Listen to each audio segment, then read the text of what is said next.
Of course. Okay. Okay, let's go back. Yep. So that is the formula for the inverse. That will be. Do you remember that? Do you remember that matrix? We put Yes. we put a D here, A here, yep. negative B, yep. and negative C, and divide by and AD determinant. Take away determinant. That's right, and BC. Alternatively, you can written as that. So that's how the people write it. So that is we'll copy it again. So that is dA negative B negative C, right? That will be determinant. That's very important. The quantity is called determinant A. Determinant A. Okay. Just as determinant A, we know that is A, the determinant A. So by definition, determinant A, DET or can be written as this is different, slightly different notation. It's just represent, this is not a matrix, it just determine you are required to work out the determinant. Determinant just like, it could be the area, okay? Graphically, it could be the volume or could it be the area. So that is A. Would it be fair to say that the first part of the algorithm accounts for the reversal of the direction, and then the determinant accounts for the scaling? Yes, it's right. Reversal of the scaling. Yes, that's right. That's right. The scaling. So this is the scaling factor because that will take into account of the not direction, but also the magnitude. Okay. So it's a combination. So it's determined by two. It determines that that scaling is the factor were determined by the both the vectors. That because they here involve two vectors, right? A, B, and C, D, two vectors. So therefore, after this inverse transformation, and one would expect that both magnitude will change. So that's how determinant was introduced to take that into account. Right. So of course, in this case, obviously, for so then go to the algebra theory, okay? But student found it boring because instead go to practical side, they go to theoretical side. They say, well, they argue that, well, to have something in order to obtain inverse, and this determinant must be not equal to 0. Okay. Why? They want to save that, you want to avoid that catastrophe when the denominator becomes 0. Okay. All right. Yep. So that's a big deal. That's big in terms of theory. It's big deal. It's because it's whether a matrix is how to say inversible. Inversibility. So many fascinating terminology were used. Where is it divisible? And that depending on this condition. Okay, that's big deal. So have to, of course, we know that. That's because we know that if that is the case, then you will see the 0 here, right? Okay. So that's, you see from this point of view, it's the extension to the theoretical argument is trivial, right? But you know that's actually that's why I don't like mathematicians because they all of a sudden they go to the they're abstracting everything, they go to abstract, okay, and make the and the argument. But for students, I think it's important to understand that these conditions are natural, okay. Well, we could take it for granted, but if you want to do some course, you have to get familiar with this argument. That can you see. So first of all, you will say, well, what would happen? For example, let's go to example. This may help you to pass your linear algebra course, right? So if A equal to, let's just make it happen like this, equal to 1, 2, okay, and then other side is also 1, 2, okay. So does that inverse exist? No. Why? Zero determinant. Yes, then you make argument because you make your argument because determinant. That's what teacher expect student to do. Okay, denominator is 1, 1, 1, 2, 2. That will equal to is 1 plus 1 multiply minus 1 plus 2 equal to 0. Therefore, no inverse exists, okay? Not exist. Mm-hmm. It's just example how to do the test, okay? Sure. Yeah, so I think that is the return to your query during our explanation. So basically, we have another example that's common example. We have vectors, okay? We have vectors A, and we multiply the that is, we know that A will become the B, right? That's right. We don't have to draw the graph today. We know that would happen, that matrix represent the linear operation, which can change the direction of vectors as well as his length, okay? There's no guarantee that the length will be the same, but you will see that in a special case, you can. If you just rotate, okay? We're talking about that one. We talk about 90-degree rotation already, okay? Yes. Now, so if in general, this is that you will change that the proposed direction and the magnitude. So in this case, what can we, so the question is, how about B, okay? The vector, how about original vectors before the transformation? That is a big issue. That is the question you asked, right? In many cases, B is given. So given B is not given, so say just. So in many cases, many scenario, the B is given. B vector is given, is known, okay? So then you have to oblige to use our multiplication. We call it the right multiply. We have to, can we go to the left-hand side? So left means multiply matrix from left, okay? Multiply, and we just could be written more operational. So multiply inverse, okay? From the left, the left. Shall we say the left or from left? Just make English perfect. Either. Okay. Both work. Yeah, okay. So multiply that, and what would happen? What is continuum try? That is how to solve this problem. Yeah, and so in doing so, we speak linear algebra, not English. Wait up, where's my pen? Sorry, 2 seconds. Pen on. A vector is equal to Yep, that's it. Yeah, obviously you jump. Okay, you miss 1 mark if you go to test. You miss mark. You have to follow the children's what children was asked in the primary school. You see, you have to first of all perhaps just edit something here to make this argument sound. So basically you say, okay, let's do that. We follow that. So we got this one. Can you see? Not A, we multiply M. Sorry. A is vector in this case. We multiply M inverse, right? We just follow that instruction. And you have to do it on the both sides at the same time. So that's why we got inverse in front of the B, okay? Then you say because M1 inverse, multiply M equal to unit, not unit. What do you call that? Identity. Identity makes, okay? Yep. Because that's a therefore, and therefore you got yours. Sorry, I can't tell you something unexpected. Okay, so therefore, so that's your argument. Can you see? Therefore, that's your argument. Can you see that's a little bit complete logic? Okay.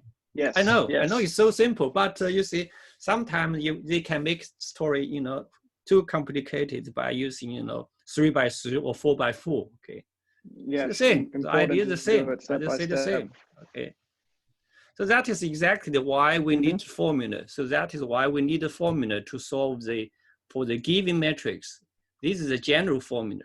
Perhaps we'll take this chance to work out how do we just use this formula to solve that. So this is general formula, okay? So that's why perhaps next I give you, we can do some exercise. So this example 1, example 2, example 3.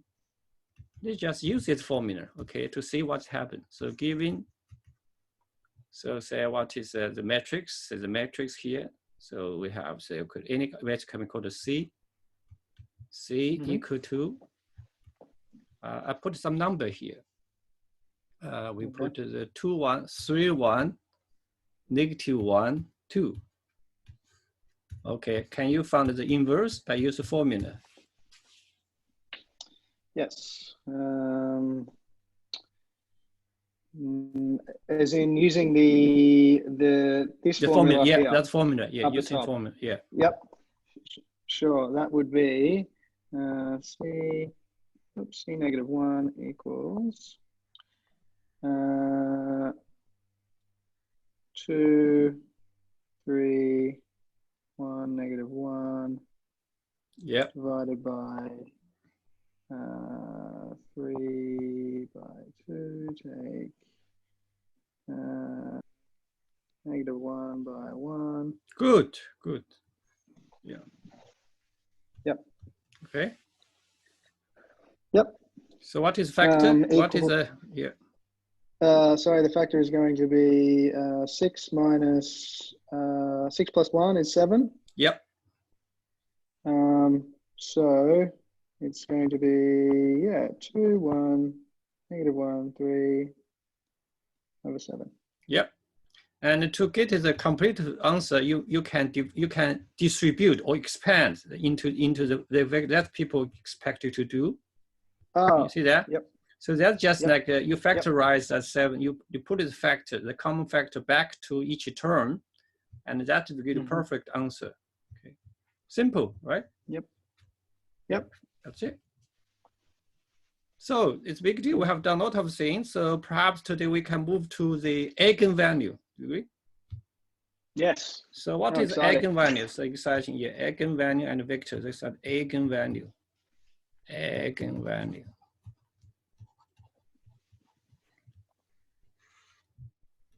And the eigenvector. We talk about this at the same time because they're all related. Eigenvector. So we know that in general, we know that a matrix can make we can rotate or can transform a given vector to another. So basically M, the matrix, multiply, we just use the same notation here, will become the B, right? It's different vectors. Yep. But in special case,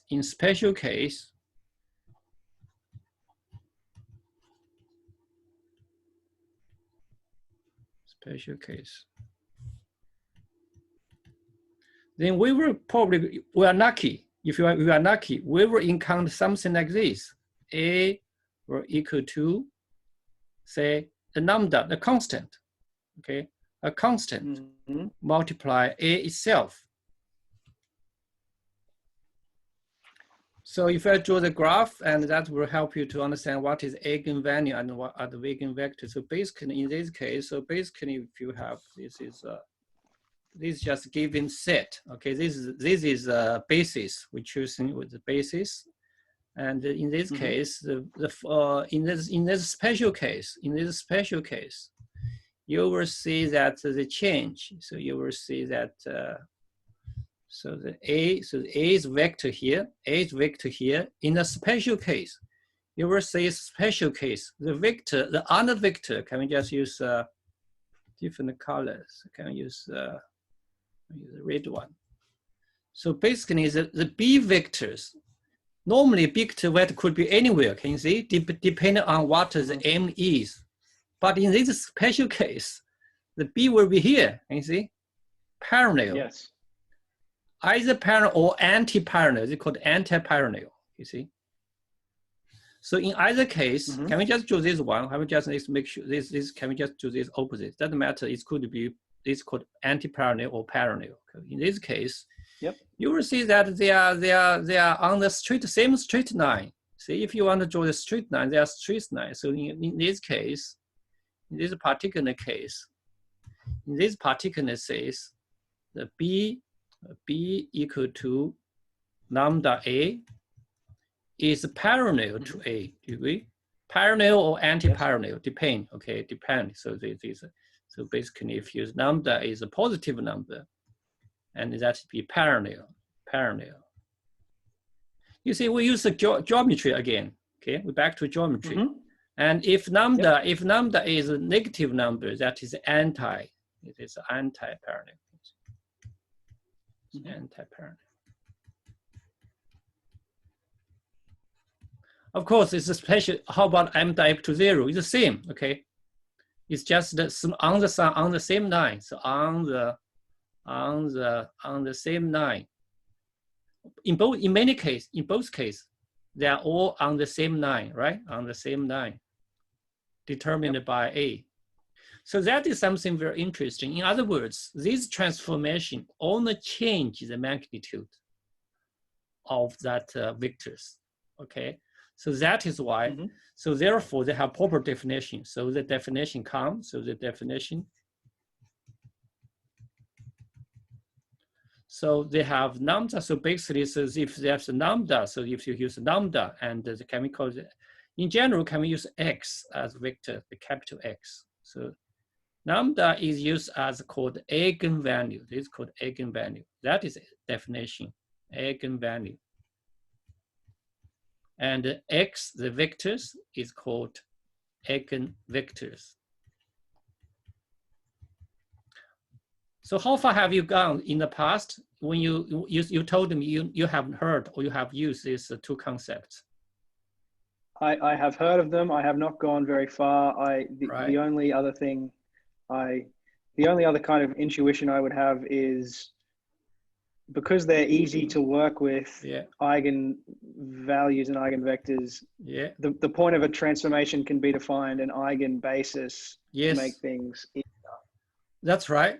I think now we need to put all these relevant information together, okay? So basically we return, okay, these issues are related, right? Because you when we talk about the basis, and then we have to get oh, got a message from Zoom.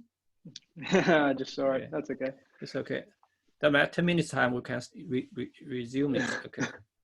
So basically, what is the eigenvalue of M? So by definition, this is the equation you need to know. So basically, this is eigenvector, and that would be the eigenvalue. So this is more compact definition of what is eigenvalue or what is the eigenvectors. And the big issue, again, this is another big issue in algebra, linear algebra. So we are interested to determine that both the eigenvalue and eigenvectors. And what would happen, you will see something unexpected. I will to answer your question first before we journey start. In that particular representing, if you choose this eigenvalue, and the matrix will become diagonal. Can you see that? So basically, that is a key. That is an objective when we introduce this idea. So basically, at this moment, it appears it's just a mathematical issue, right? Eigenvalue, eigenvector. But in practice, when you're solving the problem, that will give you a very. So basically, you have to. We're talking about that if we have time. But probably today we just focus on how to determine these two quantity. So basically, what does this mean? So that implies that the n can be diagonalized. So basically, we put the proper p here, another vector, another matrix, and that n can be transformed. Can you see? This notation is for the transformation of matrix, not vector.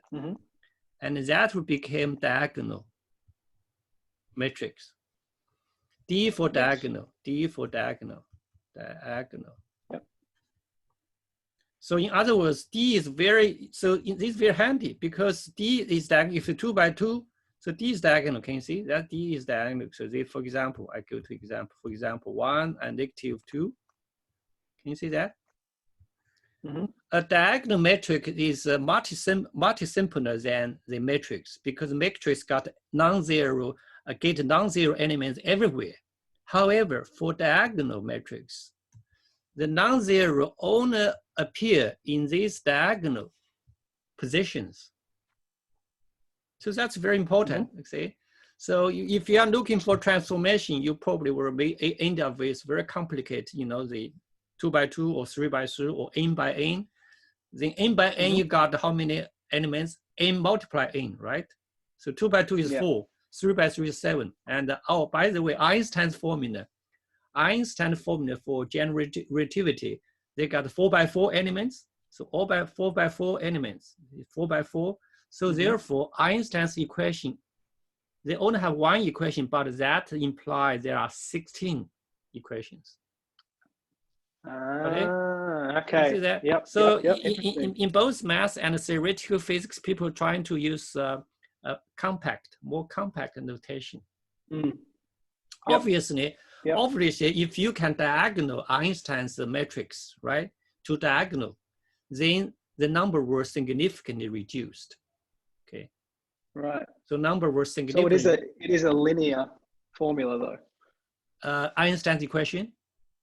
Yes. Well, it's good question. So Einstein formula, yeah, sometimes we can jump. So Einstein's question like this, I can write it down here. So basically, got this matrix. So got R matrix. They use this is just Greek letters because mu and v. If you want, you can use I and J, okay, or you can use it's the same. So this Einstein question. So take away half, and this another matrix here. Another matrix here, and then multiply constant. Because I'm teaching another student, he asked me this question, so I can. So this question just come up from my head. Yeah. 80 pi, big deal. Einstein's contribution, creation. So this is I, 4 pi g. G is a constant for gravity, divided by c to power 4, and they got another matrix here. That is mu and v. So in both cases, mu were equal to 0, 1, 2, 3. And also another Greek vector is also changed to 0, 1, 2, 3. That is Einstein's equation in the matrix form. I see. Well, it looks like linear, but things getting very, very complicated because these elements are not linear. Okay, these elements are this called the curvature in the space-time. It's very abstract. Okay, so this is relativity. This is general relativity. This is called Einstein. This is called Einstein. The big deal, Einstein. But you know how to deal with Einstein equation. Looks like this. Okay. Einstein's field equation. I just watched Interstellar yesterday, so I've got relativity in my head. Oh, good. Okay, yeah. Well, that's big talk. If you're interested, you can talk after this. Another way I can, if you wish, we can talk about my feedback about your recommended that idea to brain and how to use how brain works. Okay. I probably just give you just a brief remark. I think that is, it sounds good, but actually that guy is dealing with machine learning because that method has been exactly applied to teach machine how to mimic the brain. Okay. In other words, for example, if you follow the constant transformation and you may miss out a big pictures, right?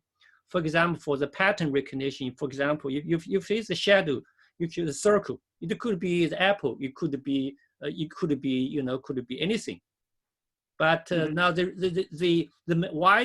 eventually you work determine whether it's not apple or apple when they have the process. Okay, this process is continually learning process. So perhaps when you say the circle, probably immediately will depend on your preference. It could be the cookie, right? It could be anything, and not instead of apple. So how can machine rather eventually reach that conclusion? It is definitely not an apple, or it's definitely is apple. Then that is due to in between. After you can divide this process as many transformation. Okay, each transformation can be used a matrix. Do you agree? Yes. But that guy's idea is that unlike Markov metrics, they use constant metrics there, okay? And they just repeatedly use that metrics, assuming that each step is identical, transformation identical. Of course, that can work for some extent, but not necessary for machine learning, right? So therefore, his argument is that we must use the statistics in between each transformation, okay? After do the transformation, we have some feedback from our existing knowledge or some reference so that we can refine or modify that previous transformation, make it more realistic. So that is how machine learning happens, in my opinion. So basically, the machine will constantly adjust that metrics. They don't have to use the same metrics. They use more refined metrics. And after a while, in another thing involved, they have to, that economy of time, or in terms of physics, it's called minimize, the minimize action or minimum action. So that will determine the path, how to reach that particular conclusion. But unfortunately, I can give you a general my response. This, personally, I believe this doesn't apply to the real human, you see. You can build the machine which behave into when you solve some how to say ordinary questions, or not necessarily question, could be the chess. Okay, play the game, predict the weather. It's not big. It's not easy question. It's very complicated compared with human intelligence now. But still, I think that is a machine learning curve. Okay, now what happened inside the human brain? I think, well, you can hardly say that it's simple as that. Okay, so it's some similarity. Okay, I'm interested in that. Sure. I want to learn more. And actually, yesterday I was watching another guy who is British. He firmly believes that every intelligence can be described by genes. Okay, so she actually associated each gene. So that is the origin. But personally, I think